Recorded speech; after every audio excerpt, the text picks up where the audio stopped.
Missile को रोकना आसान है, पर ड्रोन उसको तो ट्रैक करना ही मुश्किल है। क्यों?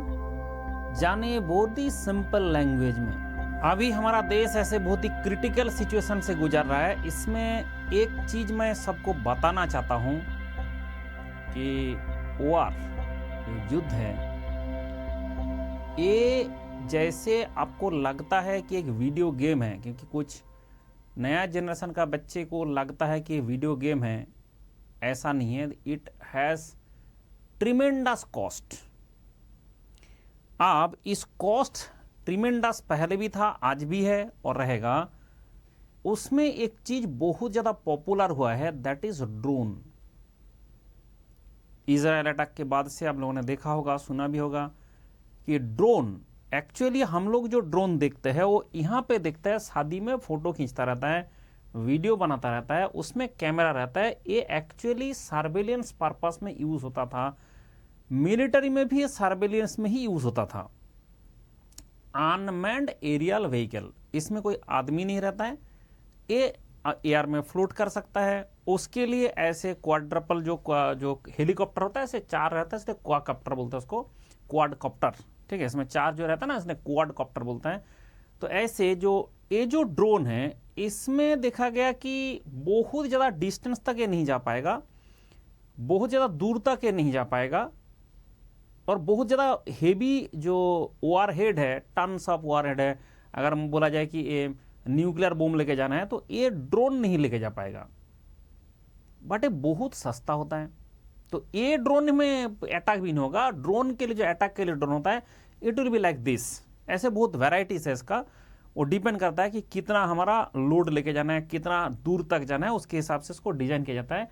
एंड ये बहुत ही सस्ता पड़ता है। सबसे इंपॉर्टेंट बात सोचिए कि युद्ध का सबसे इंपॉर्टेंट बात है कि सस्ता पड़ना है। अगर आप मेरा कोर्स ज्वाइन करना चाहते हैं तो उसके लिए आपको क्या करना है, अभी जो है 9+1 मंथ के लिए 8,999 रुपीज़ देना है, और इस रुपीज़ में आपको मिल जाएगा पूरा गेट 2026 तक preparation. And not only get, इसमें हमने 300 जो डिफरेंट एग्जाम उसका प्रिपरेशन साथ साथ कराते हैं। 12+2 के लिए आपका लग जाएगा 9,000 दिस। एंड जिसको गेट में टॉपर है, जो आज से मतलब सर गेट में टॉपर आता है क्यों आपका क्यों लेंगे दोबारा, क्योंकि बहुत सारे जो 300 और एग्जाम देना है उसके लिए सब्सक्रिप्शन होना चाहिए, इंटरव्यू देना उसके लिए सब्सक्रिप्शन होना चाहिए। AI airport authority of India का आया है तो इसमें भी आप ज्वाइन कर सकते हैं। एंड मैकेनिकल का श्रेष्ठ एंड वर्धन बैच है, श्रेष्ठ एंड वर्धन बैच है। श्रेष्ठ है आपका 4th year and pass out के लिए, वर्धन बैच है बाकी जो बच्चे हैं 2nd year 3rd year 1st year में कोई ज्वाइन करता है। अब मैंने शुरू किया हूँ कास्टिंग है, सर ने शुरू किया, कुलकर्णी सर ने शुरू किया थर्मोडायनामिक्स। देश का 2 जो टॉप एडुकेटर है दोनों ही शुरू किया है, आप देख सकते हैं। एंड मैकेनिकल का जो जैसे आपने सब्सक्रिप्शन लेंगे उसके लिए आपका टेस्ट सीरीज फ्री में मिलेगा। आइकॉनिक सब्सक्रिप्शन है तो लीडर आपको मेंटरशिप मिलेगा। मेंटरशिप में इतना पैसा इस तरह से आप बुक कर सकता है। And this is the result. तो अब क्या है, जैसे लोग मिसाइल डेवलप कर रहे थे तो पूरा वर्ल्ड लगा हुआ मिसाइल डेवलप करने के लिए, तो मिसाइल हैज ट्रिमेंडस कॉस्ट। अगर आप बैलिस्टिक मिसाइल देखेंगे तो बैलिस्टिक मिसाइल इतना कॉस्टली होता है, इतना कॉस्टली होता है। एक तो एटमॉस्फेयर पार करके एकदम धरती का जो एटमॉस्फेयर है उसके बाहर से इसको चलना पड़ता है, चल के गिरता है। लेकिन ये बहुत ही कॉस्टली पड़ता है। इसका सेल्फ प्रोपेलिंग सिस्टम रहता है, इसके अंदर में पूरा रॉकेट की तरह चीज बनाया जाता है। ये पहले मूव करेगा, उसके बाद ऐसे स्टेट ट्रेजेक्टरी हिसाब से जाएगा। जैसे आपने एक पत्थर पे का बहुत ऊपर से जाएगा, उसके बाद ऐसे नीचे जाएगा, उस टाइप का है। बट हमारा कंट्रोल रहता है कि कौन सा लोकेशन में गिरना है। इवन ये पे इंटर कॉन्टिनेंटल हो सकता है, 5,500 किलोमीटर, 12,000 किलोमीटर, इतना दूर में जाके गिराया जा सकता है। तो ये जो है इसमें ओवरहेड भी ज्यादा रहता है, बट कॉस्ट मेन बात हो रहा है, पैसा कितना लगेगा। ये तो फेंका जा सकता है, बट कितना पैसा लगेगा और कितना खरीदोगे। अगर आपको ऐसे खरीद के भी फेंकना है तो कितना खरीदोगे, ये ह्यूज कॉस्ट इन्वॉल्व है। और कंपेयर टू दिस, ये जो आपका ड्रोन होता है बहुत ही सस्ता पड़ता है। कंपेयर टू दिस, ऐसा नहीं कि बहुत ही सस्ता है, बट कंपेयर टू दिस दूसरा एक टाइप का मिसाइल होता है जिसको कहा जाता है क्रूज मिसाइल। तो ballistic missile, that is a ballistic missile, and that is cruise missile. Cruise missile का मतलब ये actually it is like aeroplane. अब एरोप्लेन क्या करता है सर, एरोप्लेन मूव करता है बट बहुत ही स्लो स्पीड में। ये भी आपका स्लो स्पीड में मूव करेगा, बट एरोप्लेन जैसे एटमॉस्फेयर के अंदर से ज़्यादा ऊंचाई में नहीं जाता है, बोला नहीं बहुत जाता है, बट ये जो है 3-4 किलोमीटर जाता है, एरोप्लेन से भी कम डिस्टेंस में जाएगा। अब ये ज़्यादा ऊंचाई ना होने के कारण इसका स्पीड भी कम है, तो और इसमें कंट्रोल हमारा क्या होता है जीपीएस से, इससे बहुत सारी चीज़ें हम इसको मोशन को कंट्रोल कर सकता है, इसके कारण इसको पकड़ना मुश्किल है। तो रेडार है हमारा, सिर्फ रेडार से मेनली आपको जो समझ में आएगा ओनली रेडार, बट इसका शेप में भी डिपेंड करता है, बहुत सारे बाकी पैरामीटर है जिसको वो डिपेंड करता है कि इसको पकड़ में आएगा कि नहीं आएगा, कि हमारा जो या डिफेंस सिस्टम है वो पकड़ में आएगा नहीं आएगा। तो इसके चक्कर में ये जो चीज़ रहता है जो बैलिस्टिक क्रूज वाला होता है, इसको थोड़ा मुश्किल होता है डिटेक्ट करना। इवन डिटेक्ट भी हो गया, उसको डिस्ट्रॉय करना मुश्किल है, क्योंकि इसका मोशन चेंज कर देता है, उसका किस तरफ जा रहा है, क्योंकि बैलिस्टिक मिसाइल एक बार आपने सेट कर दिया वो उसी डायरेक्शन में जाएगा, तो उसका हमारा प्रेडिक्टर रहता है कि इस टाइम मेरे में जाएगा, तो उसके हिसाब से उसको डिस्ट्रॉय करना आसान है, बट इसको डिस्ट्रॉय करना और मुश्किल है। अब रेडार से, अब रेडार डेवलप किया और रेडार के साथ साथ लोगों ने क्या किया, उसका कोटिंग डेवलप कर दिया। ऐसा कोटिंग है जो पूरा लेजर एब्जॉर्ब कर लेता है, रेडार एब्जॉर्ब कर लेता है, ऐसा शेप बनाया गया, उसके कारण वो ज़्यादा डिस्टेंस तक ये नहीं करेगा। मतलब जो हमारा रेडार है उसका जो डिस्टेंस है वो ज़्यादा, मतलब ज़्यादा दूर तक वो रेडार का जो इसका एंगल रहता है, उस एंगल के हिसाब से आपको पता ही नहीं चलेगा। बेसिकली जैसे आपको लाइट से हमें कैसे दिखाई देता है कि हमने एक लाइट भेजा, ऑब्जेक्ट के ऊपर गिरा, ऑब्जेक्ट से रिफ्लेक्शन होकर आएगा, तभी हमारा आई में आएगा तो हम पकड़ेंगे। तो रेडार का जो सिस्टम है ऐसे ही है कि रेडार भेजता रहता है, एक फ्रीक्वेंसी का वेवलेंथ भेजा रहता है जो हमारा विजिबल नहीं है, वो जैसे ही एयरकट को वो टच कर रहा है, टच करने के बाद वहाँ से रिफ्लेक्ट होकर आ रहा है, रिफ्लेक्टर है पकड़ लिया, अच्छा यहाँ पे कुछ दिख रहा है, तो समझ जाता है कि इसका मतलब कुछ मूव कर रहा है। उसके बाद उसको स्पीड चेक किया जाता है, स्पीड चेक करने के बाद एंटी मिसाइल जस्ट। लेकिन एक आता है सुपरसोनिक, एक आता है हाइपरसोनिक। अब ऐसा मिसाइल डेवलप हुआ है कि जैसे सुपरसोनिक, हाइपरसोनिक, तो हमारा जो एयर डिफेंस सिस्टम है उसको भी पकड़ना थोड़ा मुश्किल होता है कि पता तो चले कुछ आ रहा है।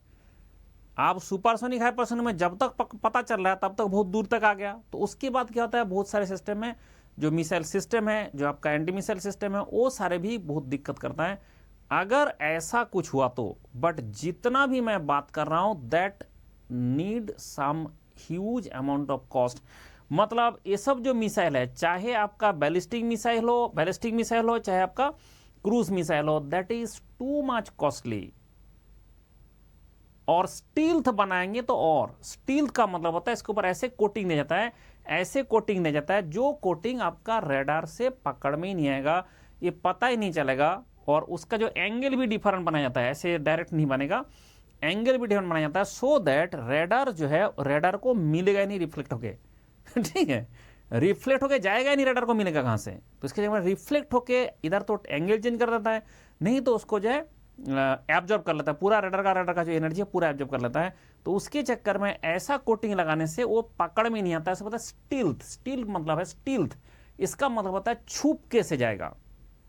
मतलब सारे का ही बनाया जा सकता है, कोटिंग है, कोटिंग लगाया जाता है, सारे का ही बनाया जा सकता है। बट मैंने बार बार बोल रहा हूं कि भाई लगाया जा सकता है, बट कॉस्ट, पैसा कितना लगेगा, ये किया जा सकता है, but how much cost it in you have to incurred. तो क्या है कि सबसे जो सस्ते में अटैक किया जा सकता है दैट इज थ्रू ड्रोन। अब ये ड्रोन डिफरेंट टेक्नोलॉजी से अभी बहुत ज्यादा तरीके से डेवलप हो रहा है, क्योंकि आपने देखा होगा कि बहुत ज्यादा जो कंट्री है वो ड्रोन डेवलप नहीं किया था, क्योंकि वो छोटे है, सस्ता वाला है, तो लोग सस्ता वाला बनाए, तो मतलब उतना ज्यादा उसमें प्रॉफिटेबल भी नहीं है, तो इसलिए क्या होता है कि इसको बना नहीं रहे थे। बट अभी धीरे धीरे दिख रहा है कि जितना भी वार आपने अभी रिसेंटली देखा, उसमें ड्रोन का बहुत ज्यादा यूज आपने देखा, ठीक है। तो ये अनमेन्ड एरिया, इसमें कोई आदमी नहीं चलाता है, इसके लिए प्रोपेलर जो है बहुत सारे केस में, जैसे आपने देखा कि एरोडायनामिक स्ट्रक्चर है, इसके लिए सेल्फ प्रोपेलर सिस्टम का मतलब होता है कि हमने कोई ऐसा फ्यूल यूज नहीं करता है। इसके केस में हमारा स्टोर्ड एनर्जी होता है, वो लिथियम से भी, बैटरी से भी हो सकता है, कुछ और केमिकल यूज करके भी हो सकता है, but that can not be directly कि हमने उसका प्रोपेलर सिस्टम, जैसे आपने एरोप्लेन में जा रहा हो, उसके अंदर में तेल भरा रहता है, उसके अंदर में पूरा टरबाइन भरा रहता है, इस टाइप का नहीं होता है। इसमें आपका लॉन्च कर दिया जाता है, उसके बाद ये जो चलता रहता है कि इसको कंट्रोल किया जा सकता है थ्रू इलेक्ट्रॉनिक सिस्टम, क्योंकि ये कितना भी डायरेक्शन में उसको मूव किया जा सकता है, कितना भी डायरेक्शन में, क्योंकि नीचे नीचे चलता रहता है, तुम्हारा जो एयर डिफेंस सिस्टम है ढंग से पकड़ेगा भी नहीं। इसलिए आज के ज़माने में दिक्कत कर रहा है ज़्यादा कि ड्रोन, क्योंकि एक तो सस्ता में है, फेंक देता है ज़्यादा, ठीक है, क्वांटिटी में। जैसा आपने सुना होगा इजराइल का अटैक हुआ था, उसमें 6000 इकट्ठा भेज दिया था। अब एयर डिफेंस सिस्टम पकड़ेगा किस किस को पकड़ेगा, उसके तब तक कुछ जाके घुस गया ठीक है, पता चला कि कुछ तो अटैक, कुछ तो ये किया था, न्यूट्रलाइज किया था, बट न्यूट्रलाइज करने के लिए तुम्हारे पास भी तो कैपेबल होना चाहिए। कितना कैपेसिटी का बनाओगे न्यूट्रलाइजर? जो हमारा एयर डिफेंस सिस्टम है वो कितना कैपेसिटी का बढ़ाओगे? तो इसके कारण क्या होता है कि जो क्वांटिटी है, जैसे इजराइल है उसके पास पूरा एयर डिफेंस सिस्टम था, दुनिया का सबसे ताकतवर था, उसके बाद भी क्या किया ना, 6000 इकट्ठा भेज दिया। अब उसके बंद में 6000 बोला तो 5000 भी इंटरेस्ट था, 1000 तो घुस गया ना। तो इसके कारण ये सस्ता होने से ये बहुत ज़्यादा अभी नाउअडेज पॉपुलर हो रहा है, एंड ये बहुत ही लो एल्टीट्यूड से जाता है। लो एल्टीट्यूड से जाने से उसको पकड़ना, समझना बहुत मुश्किल होता है कि सही में ये आ रहा है कि नहीं, क्योंकि लो डिस्टेंस से जा रहा है, तो उसके चक्कर में आप पकड़ेंगे कैसे, क्योंकि हमें बहुत ज़्यादा सतर्क रहना पड़ता है। तो ये जो एयर डिफेंस सिस्टम है आज के ज़माने में, पहले तो सिर्फ मिसाइल को पकड़ने से हो जाता था, आज के ज़माने में क्या हुआ कि ये सब जो ड्रोन आ गया, इसको पकड़ने के लिए हमें जो हमारा जो सिस्टम है एंड जो इन्वॉल्व पर्सनल है, उसको डे नाइट, दिन रात इकट्ठा, मतलब बहुत अच्छा तरीके से, बहुत इससे इसको ऑब्जर्व करना पड़ता है कि कैसे भी एक भी ना घुस जाए। दूसरा है कॉस्ट। आप बताता है कॉस्ट, एक ड्रोन का जो कॉस्ट होता है उससे बहुत सारे केस ऐसे देखा गया कि उस ड्रोन को पकड़ के न्यूट्रलाइज करने का कॉस्ट उससे ज्यादा है। मतलब जो एयर डिफेंस सिस्टम से इसको न्यूट्रलाइज किया जाता है, तो एक जगह में उसको सोचा कि इस डायरेक्शन में जा रहा है, उस तरफ से उसको अटैक किया गया, वो थोड़ा भाग गया, फिर दूसरा तरफ से अटैक किया गया। तो ऐसे अटैक करते करते हो सकता है कि आपका ये जो ड्रोन है, एक ड्रोन का जो कॉस्ट है उससे ज़्यादा कॉस्ट लग जाता है उसको न्यूट्रलाइज करने में। अब समझ में आया? तो ये एरोडायनामिक स्ट्रक्चर है, ये खुद ही चलता रहेगा।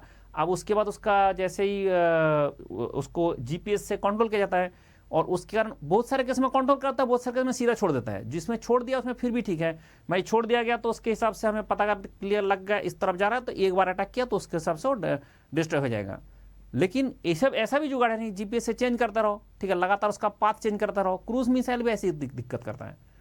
क्रूज मिसाइल सबसे आसान है, अगर स्टील्थ नहीं है तो मिसाइल क्या होता है, डिटेक्ट किया जा सकता है कि कहाँ पे आ रहा है, कितना दूर में आ रहा है, तो उसके हिसाब से उसको न्यूट्रलाइज किया जा सकता है। लेकिन ये जो चीज़ है आपका स्टील्थ में, एक होता है तुम्हारा क्रूज मिसाइल जो सबसे ज़्यादा दिक्कत कर रहा है। क्रूज मिसाइल क्या होता है कि वो बहुत ही लो स्पीड में चलता है, और उसके बाद कैसे भी घुमा देता है उसको। जब तक एक अटैक किया गया एंटी मिसाइल से, जब तक उसको अटैक किया गया, वो जिस डायरेक्शन जा रहा था डायरेक्शन चेंज कर लिया, अब जाना कहीं पर और था, क्योंकि सारा खेल टाइम का है। ऐसे जब आपने देखा यहाँ पे जा रहा है और ऐसे यहाँ से मार रहे हो, तो तुरंत तुमको प्रोजेक्ट करना पड़ेगा ना कहाँ पे मारेगा। हमेशा ध्यान रखिए कि कोई भी चीज़ आपका साइंस में चलता है, अभी जो लड़ाई हो रहा है, ये लड़ाई बंदूक से लड़ा नहीं जा सकता। ये सब लड़ाई आज के ज़माने में, इसके ज़्यादा फ्यूचर जो होगा, ये सारे फ्यूचर में लड़ाई जो होने वाला है वो सारे साइंस का है। इसलिए हम बोलते हैं हर बच्चे को भाई साइंस में नॉलेज लाओ और साइंस पढ़ाई करो, और उसके बाद अच्छा कुछ डेवलप करो, देश का सिक्योरिटी के लिए भी एंड देश का डेवलपमेंट के लिए भी। We need the technology. जैसे सब जो भी टेक्नोलॉजी यहाँ पे यूज़ हो रहा है, ऐसा नहीं होता इसका सिर्फ लड़ाई के लिए यूज़ किया जाता है, उसके लिए बहुत सारा हमारा और भी यूज़ है। जैसे ड्रोन को लगा दिया लड़ाई करने के लिए, बट ड्रोन को हम लगा सकते हैं बहुत सारा दूसरा पर्पस में। फूड डिलीवरी करने के लिए चाइना में लगा रखा है, तो इसका मतलब कहता है कि ड्रोन बहुत सारा और भी काम कर सकता है। तो टेक्नोलॉजी जब डेवलप किया जाता है, वो डेवलप करने के लिए बहुत कुछ करना पड़ता है, उसके बाद डेवलप हो जाता है, हम कुछ भी यूज़ में लगा सकता है, एंड ऑब्वियसली हमारा सिक्योरिटी के लिए तो चाहिए, ठीक है। अब क्या है कि जैसे एक एरोप्लेन हो चाहे एक ड्रोन हो, कुछ भी ऐसे मूव कर रहा है, एक अगर स्ट्रेट लाइन में मूव कर रहा है, यहां से हमने मिसाइल मार रहा है, तो ये जब इस लोकेशन में है, हमें प्रेडिक्ट करना पड़ता है कि हम जो यहां से मार रहा है, चाहे हाइपरसोनिक वेलोसिटी में भी मारेंगे उसको, तो हमें देखना पड़ता है कि कितना डिस्टेंस में जाके अटैक करेगा, तो सो दैट हमारा ये चीज अटैक कर जाए। मतलब ये भी इस टाइम में पहुंचे और आप जो सिस्टम से भेज रहे हो ये भी इस टाइम में पहुंचे, दोनों का टाइम अगर मैच करेगा तभी उसको डिस्ट्रॉय कर पाएंगे।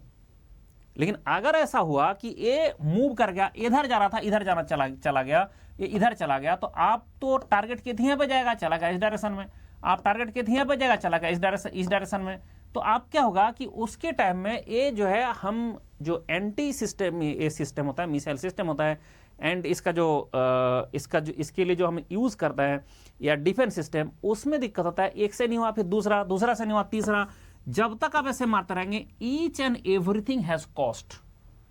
सबसे पहला ध्यान रखें, each and everything has cost. जो इसको भेज रहा है उसको जितना कॉस्ट लग रहा है, अगर उसको डिफेंस में उससे ज्यादा कॉस्ट लग जाए तो फिर क्या फायदा। ठीक है, जैसे कि मिसाइल है, उसको एंटी मिसाइल से मारा गया तो मिसाइल बहुत ही कॉस्टली है, उसके बाद एंटी मिसाइल से उसको खत्म कर दिया गया, तो इसके क्या हुआ, नुकसान दोनों का हुआ और जिसने फेंका था उसका ज्यादा हुआ।